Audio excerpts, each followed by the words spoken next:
City national पर।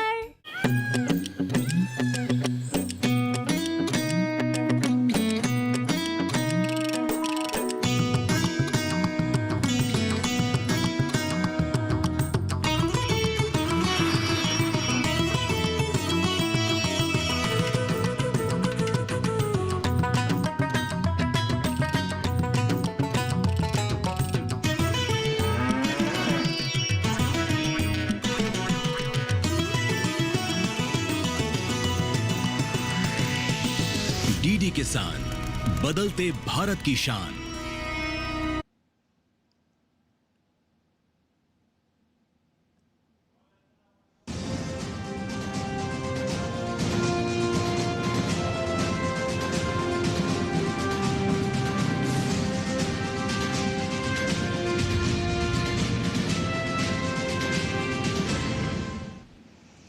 नमस्कार, किसान समाचार में आप सभी दर्शकों का स्वागत है। मैं हूं साइमा खान। सबसे पहले नजर हेडलाइंस पर।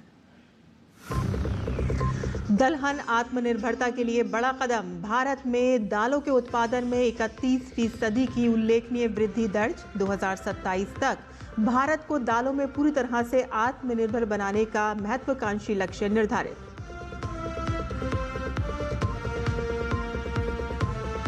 दिल्ली के पूसा में आयोजित कार्यक्रम में कृषि मंत्री शिवराज सिंह चौहान ने कहा कि सब्सिडी के कारण यूरिया और डीएपी सस्ते दामों में किसानों के लिए उपलब्ध। किसान क्रेडिट कार्ड के तहत वर्ष 2024-25 में 10 लाख करोड़ रुपए से अधिक के ऋण किसानों को किए गए वितरित। पीएम धन कृषि योजना और दलहन आत्मनिर्भरता मिशन के शुभारंभ के बाद योजनाओं को लेकर वाराणसी में उत्साह का माहौल। जनप्रतिनिधि भी बता रहे हैं लोगों को योजनाओं का लाभ। ट्रैक्टर की खरीद में जीएसटी कटौती से किसानों में खुशी की लहर। ट्रैक्टर शोरूम के बाहर खरीदार किसानों की उमड़ी भारी भीड़। किसान कर रहे हैं केंद्र की मोदी सरकार की प्रशंसा। राजस्थान के प्रगतिशील किसानों का दल डेनमार्क के दौरे पर। दल वहां कृषि और पशुपालन की नई तकनीकों के बारे में प्राप्त कर रहा है जानकारी।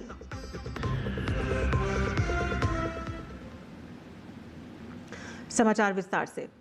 प्रधानमंत्री नरेंद्र मोदी ने नई दिल्ली स्थित भारतीय कृषि अनुसंधान संस्थान में आयोजित एक विशेष कृषि कार्यक्रम में भाग लिया और इस अवसर पर प्रधानमंत्री ने कई योजनाओं के शुभारंभ से पहले किसानों और उत्पादक समूहों से बातचीत की। उन्होंने दलहन की खेती करने वाले किसानों, मत्स्य पालन और बागवानी से जुड़े उत्पादकों से जानकारी ली और पेशे किसानों के साथ पीएम मोदी के संवाद की एक झलक।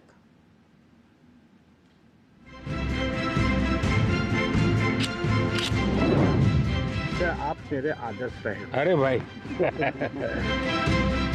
पूरी दुनिया में टाटा स्टील अपना प्रोडक्ट बेचती है, मेरे प्रोडक्ट को टाटा स्टील बेचती है। वाह बहुत ज़्यादा डेवलपमेंट हो रही है, वो तो आपकी वजह से हो रही है और मुझे नहीं लग रहा कि ये सब चीज़ें किसी और प्राइम मिनिस्टर की वजह से। नहीं, जम्मू कश्मीर के नौजवानों में बहुत ताकत है भाई। I actually came from US in 2014. And you left USA? Yeah, I left USA. I wanted to employ my own people. 2010 में होटल में रूम हुआ था। अभी मेरे पास करोड़ों की गौशाला का मालिक हूँ। फिर ये आलू से सोना तो नहीं बनाते, पर ये सोने की तरह ही आलू में। आपके जो पीएम सम्मान निधि है वो तो हमारे लिए एकदम वरदान है।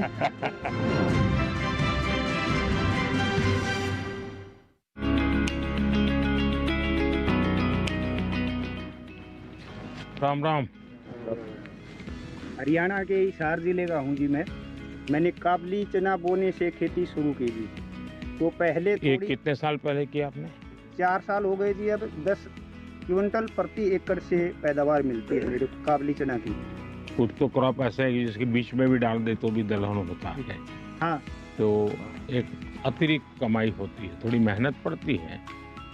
तो और भी किसानों को लगता है कि हम भी दलहन की तरफ चलें, अपनी जमीन फिर से जिंदा हो जाए। हाँ, लगे हैं जी, ऐसा सोचते हैं। मैं ये बताता हूँ किसानों को कि भी हम दलहन की फसल चना की बोएंगे तो हमें ये फसल तो मिलेगी, और अगली फसल के लिए भी चना हमारी जमीन में या अन्य दालों वाली फसलें कोई भी और हमें हमारी जमीन में नाइट्रोजन छोड़ती है, तो अगली फसल भी अच्छी होती है। जीवन में ऐसा पहला मौका मिला है कि हम प्रधानमंत्री से मिले हैं। बड़े अच्छे प्रधानमंत्री हैं, किसान से और एक साधारण आदमी तक वो लगाव रखते हैं। और मैं किसान उत्पादक संगठन अभी देख रहा हूँ सर, मैं उसमें सीए हूँ और मैं खेती भी करता हूँ दाल की। हमारे 16 बीघा जमीन है घर की। मैं चना करता हूँ गेहूँ, और हमने महिलाओं के 20 महिलाओं का ग्रुप बना रखा है गाँव में। तो हम उनसे चना लहसुन पापड़ ये बना रहे हैं, क्योंकि हमारे जो ऑडियो पे उसमें लहसुन। अच्छा, वहीं पर उसका आपका प्रोडक्ट भी कर लेते हैं? हाँ। तो किसी प्रोडक्ट का नाम रखा है कि जो हमारा गांव दुगारी है सर, उसी के नाम से हमें ब्रांड नेम रखा है दुगारी वाले। अच्छा। हाँ, चना लहसुन पापड़। दुगारी वाले चना लहसुन पापड़। तो लोग ले जाते हैं? जी सर, हमने है ना, एक तो जैम है, गवर्नमेंट पोर्टल है जैम, उस पर रजिस्टर है, तो सर आर्मी वाले सर उसमें खरीदते हैं। तो पूरे राजस्थान में मालूम है ये सर? ऑल इंडिया में सब बिक रहा है सर। अच्छा। हाँ। और भी लोग बनाते हैं क्या? लेके आते हैं और भी सर बनाते होंगे सर। हमारे जो किसान की महिलाएं, ये आप सबको खिलाना पड़ेगा। हाँ बिल्कुल सर, बिल्कुल।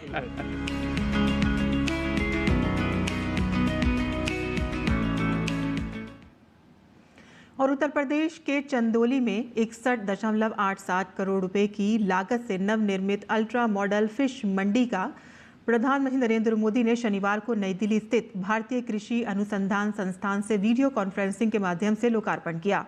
और इस अवसर पर प्रधानमंत्री ने कहा कि कृषि का विकास होने पर गांव की अर्थव्यवस्था का भी विकास होगा। राज्य के कैबिनेट मंत्री डॉक्टर संजीव कुमार निषाद ने अधिकारियों को निर्देश दिए हैं कि नवनिर्मित मत्स्य मंडी से किसानों को आधुनिक तकनीक और सुविधाओं का लाभ दिया जाए, और जिससे मत्स्य व्यवसाय को गति मिले और मत्स्य पालकों को उनका अधिक से अधिक लाभ मिल सके। केंद्रीय मंत्री संजय निषाद ने पिछली सरकारों ने मत्स्य विभाग को 3,000 करोड़ रुपए दिए थे, लेकिन मोदी सरकार ने इस क्षेत्र के विकास के लिए 41.5 हजार करोड़ रुपए दिए हैं।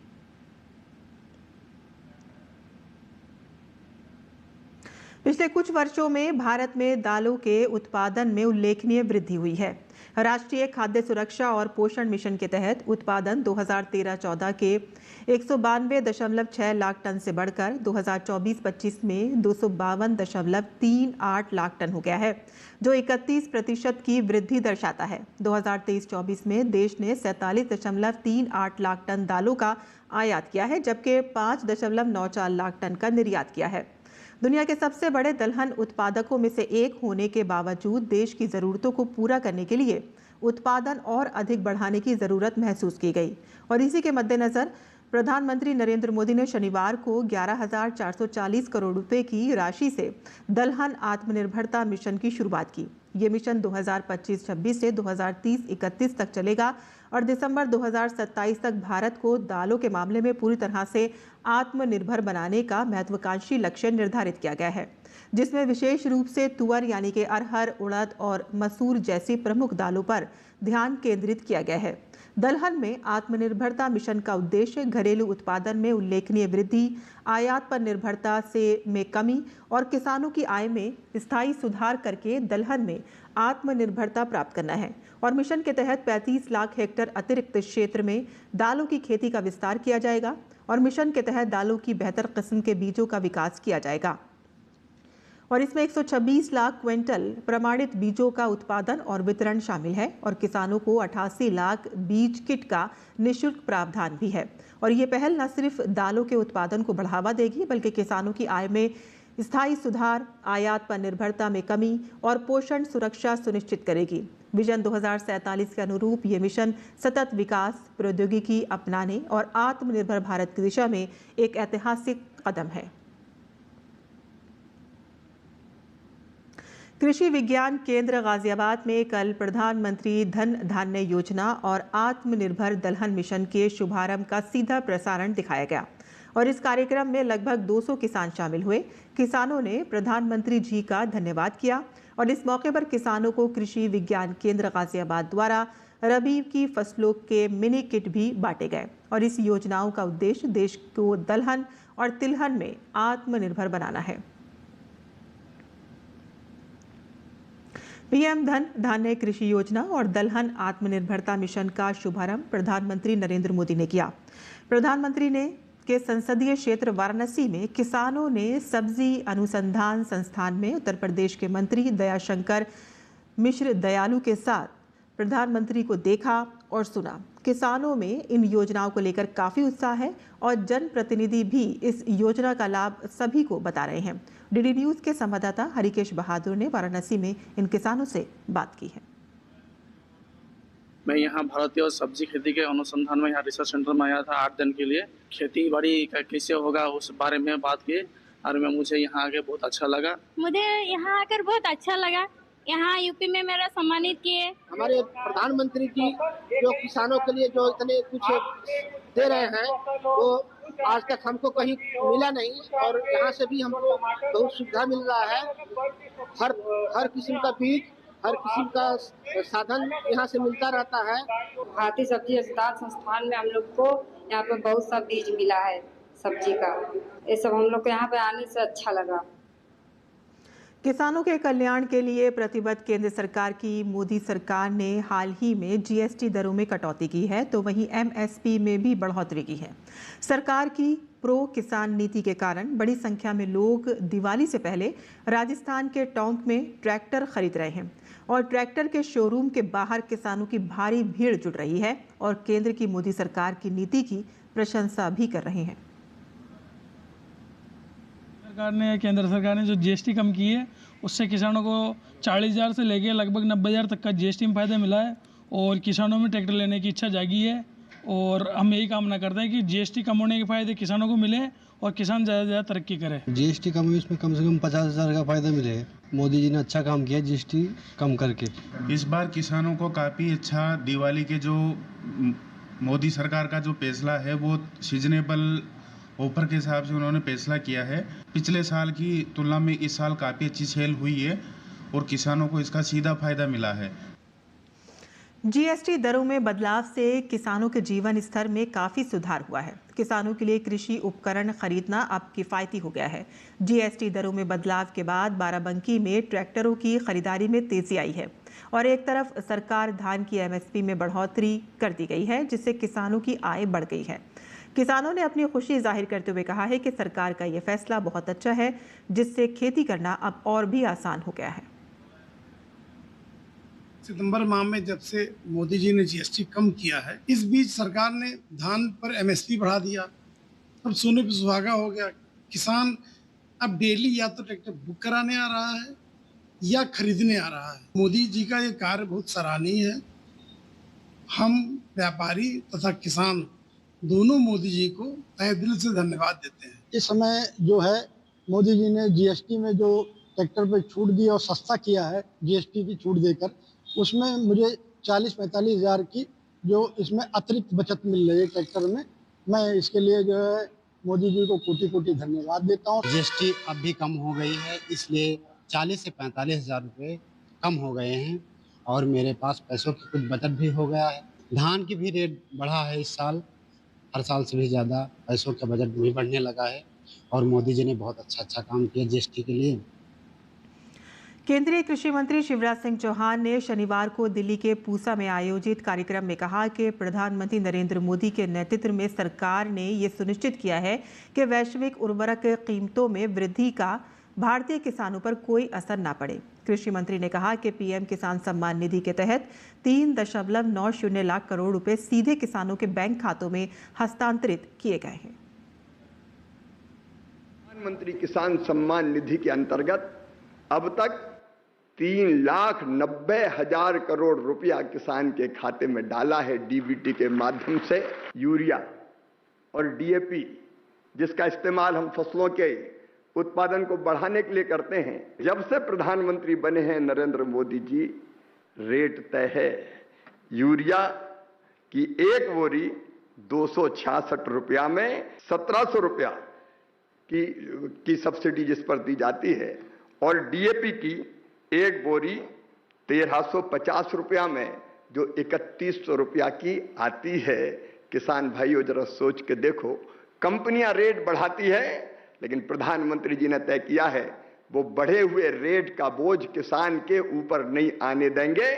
सरकार अपने ऊपर लेने का काम करती है और इसलिए हमको सस्ता यूरिया और डीएपी अभी भी उपलब्ध हो रहा है। छोटे किसान, लघु किसान, सीमांत किसानों को किसान क्रेडिट कार्ड के माध्यम से पिछले साल ही 24-25 में केवल फसलों के लिए जो ऋण लेते हैं 10 लाख करोड़ रुपए से ज्यादा की राशि मिली है। और जब से माननीय प्रधानमंत्री जी आए हैं 1,62,000 करोड़ रुपया ब्याज की सब्सिडी के किसानों के खाते में डाला जा चुका है। संस्थागत ऋण बढ़ के लगभग 28 लाख करोड़ रुपया हो गया है और फसलों के नुकसान पर प्रधानमंत्री फसल बीमा योजना के अंतर्गत अब तक 1,83,000 करोड़ रुपया किसानों के खाते में डाला जा चुका है। प्रधानमंत्री ने भारतीय कृषि अनुसंधान संस्थान पूसा में कृषि क्षेत्र के लिए ऐतिहासिक घोषणाएं करते हुए प्रधानमंत्री धन धान्य कृषि योजना और दलहन में आत्मनिर्भरता मिशन का शुभारंभ किया। और इस अवसर पर केंद्रीय कृषि मंत्री शिवराज सिंह चौहान ने कहा कि जब किसानों के बीच स्वदेशी का संकल्प जोर पकड़ता जा रहा है। कर्मचारियों ने बैठक करके संकल्प लिया कि हम स्वदेशी अपनाएंगे और अब किसानों के बीच ये संकल्प जोर पकड़ता जा रहा है कि हमारे दैनिक जीवन की जरूरत की जितनी चीजें हैं हम स्वदेशी ही खरीदेंगे। उत्तर प्रदेश के मुख्यमंत्री योगी आदित्यनाथ ने भदोही में इंडिया कारपेट एक्सपो 2025 का उद्घाटन किया और इस मौके पर उन्होंने कहा कि उत्तर प्रदेश का भदोही, मिर्जापुर और वाराणसी देश में कारपेट मैन्युफैक्चरिंग का एक बहुत बड़ा केंद्र है और इसे प्रोत्साहित करने के लिए ही प्रधानमंत्री ने यहां पर इंडिया एक्सपो मार्ट की स्थापना की। 8-10 वर्षों में डबल इंजन की सरकार के द्वारा परंपरागत उद्यम को प्रोत्साहित करने के लिए, क्योंकि ये सैकड़ों वर्षों की एक विरासत हमारे पास है, इसको प्रोत्साहित करने के लिए जो प्रयास प्रारंभ हुए हैं उस प्रयास की श्रृंखला में हम लोगों ने प्रदेश के अंदर 1 डिस्ट्रिक्ट 1 प्रोडक्ट की अपनी अभिनव योजना प्रारंभ की थी सन 2018 में। आज ये सफलतापूर्वक आगे बढ़ रही है, जिसमें भदोही में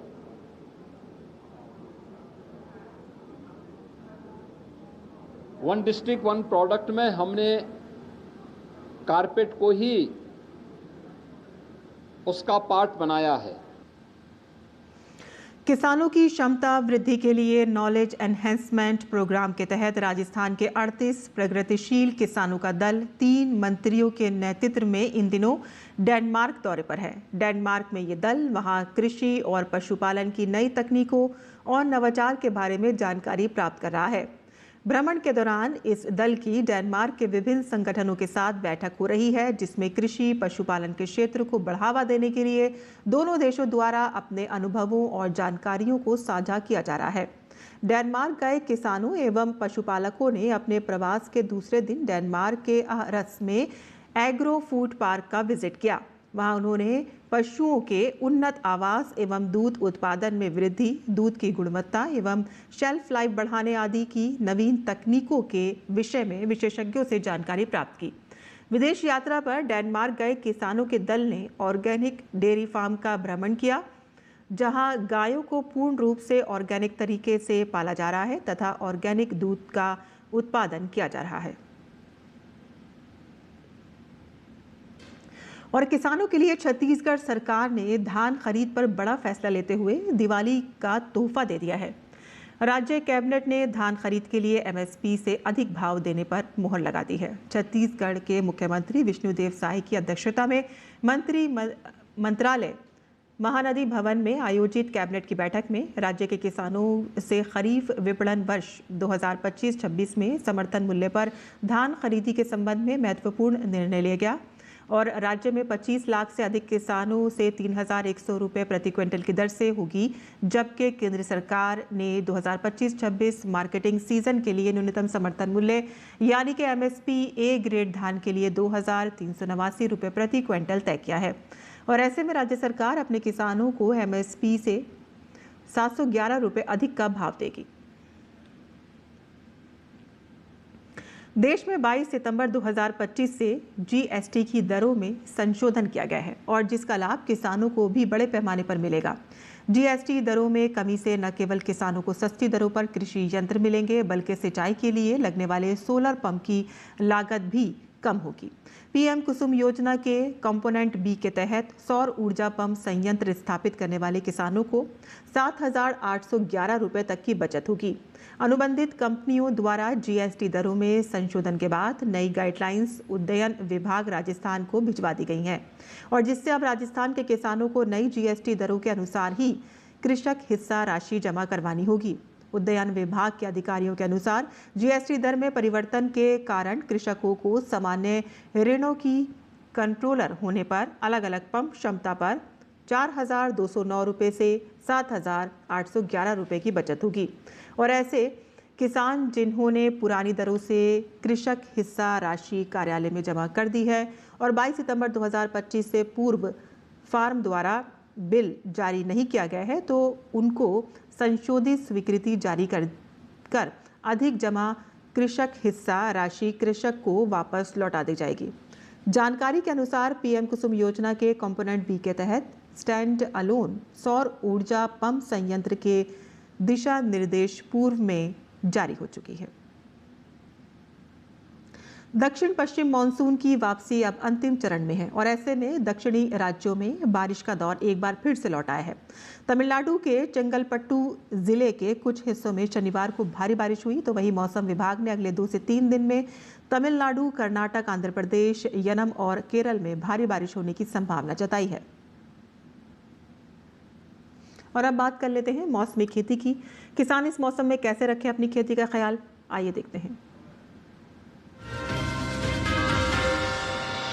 नमस्कार, आप देख रहे हैं डीडी किसान। मैं हूं एआई कृष और आज हम भारत के विभिन्न राज्यों में होने वाली खेती किसानी से संबंधित सलाहों के बारे में पूरी जानकारी देंगे। पंजाब में संतरे की रोपाई करें।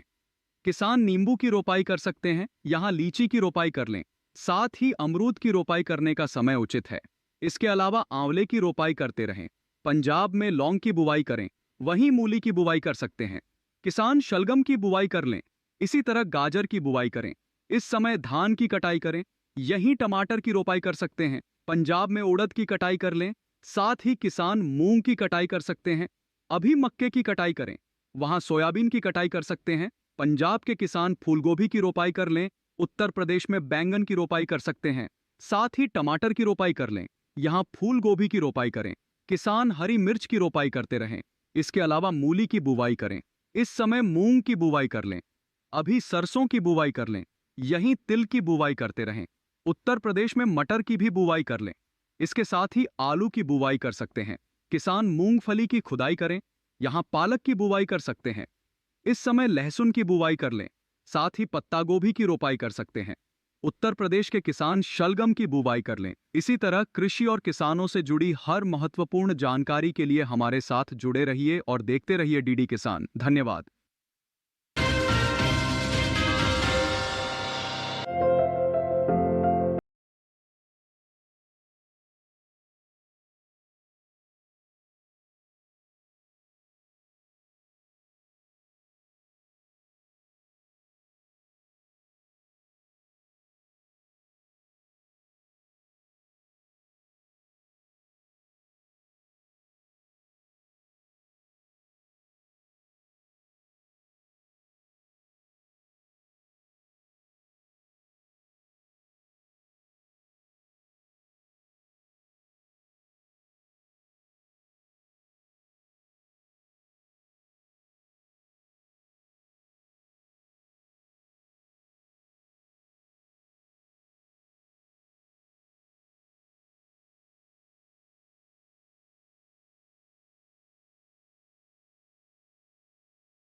और खेती किसानी के साथ साथ आइए नजर डाल लेते हैं कुछ और महत्वपूर्ण खबरों पर। खास खबर में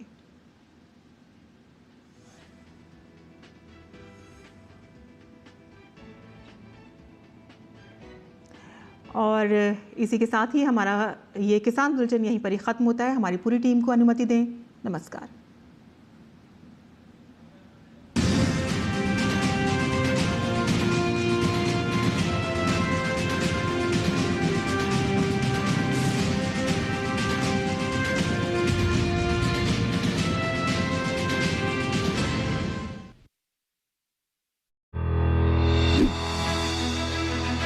मशीनों के दौर में जी रहे हैं हम।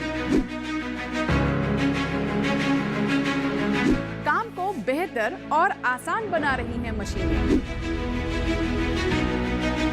खेती को दे रही हैं नई ऊंचाइयां, किसान के लिए हैं वरदान।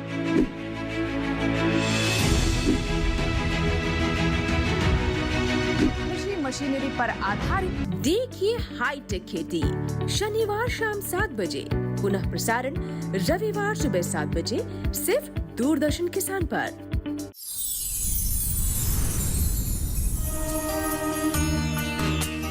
अब जो मेरा गांव था वो ऐसा था कि वहाँ पर ज़्यादा पढ़ाई को महत्व नहीं दिया जाता था, और जो गर्ल्स थी स्पेशल, वो 17-18 साल के अंदर शादी करवा दी जाती थी। ये कहानी है अन्नू कनावत की, जिन्होंने पुरानी परंपराओं की बेड़ियों को तोड़ कामयाबी की एक नई मिसाल लिखी।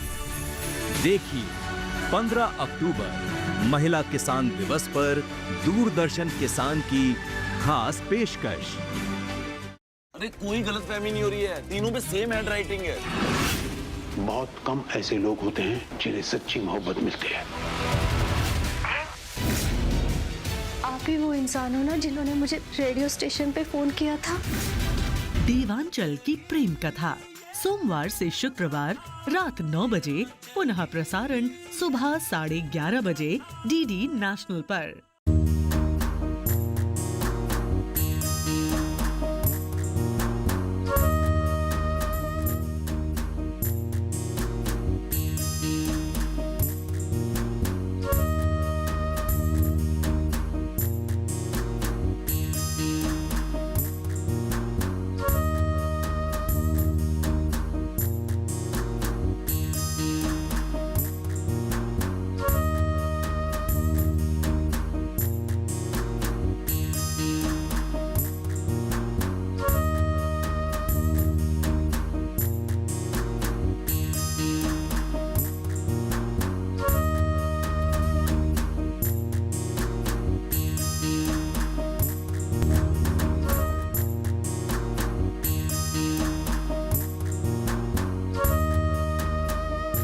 भारतीय खेती में तिलहन का मुख्य स्थान है।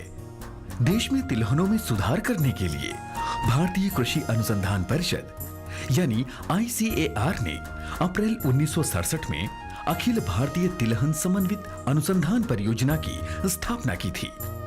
5वीं पंचवर्षीय योजना में तिलहनों, विशेष रूप से राई सरसों पर अनुसंधान कार्यक्रम को और भी सुदृढ़ बनाया गया। 28 जनवरी 1981 को हरियाणा कृषि विश्वविद्यालय हिसार में राई सरसों के लिए प्रथम परियोजना समन्वय इकाई की स्थापना की गई। 7वीं योजना के दौरान भारतीय कृषि अनुसंधान परिषद ने 1990 में गठित समिति की सिफारिश के आधार पर राज्य कृषि विभाग, राजस्थान सरकार के अनुकूलन परीक्षण केंद्र सेवर भरतपुर में राई सरसों पर आधारभूत रणनीतिक और अनुप्रयुक्त अनुसंधान संचालित करने के लिए भारतीय कृषि अनुसंधान परिषद ने 20 अक्टूबर 1993 को राष्ट्रीय सरसों अनुसंधान केंद्र की स्थापना की। फरवरी 2009 को इस केंद्र को सरसों अनुसंधान निदेशालय के रूप में विकसित किया गया।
डीडी किसान, बदलते भारत की शान।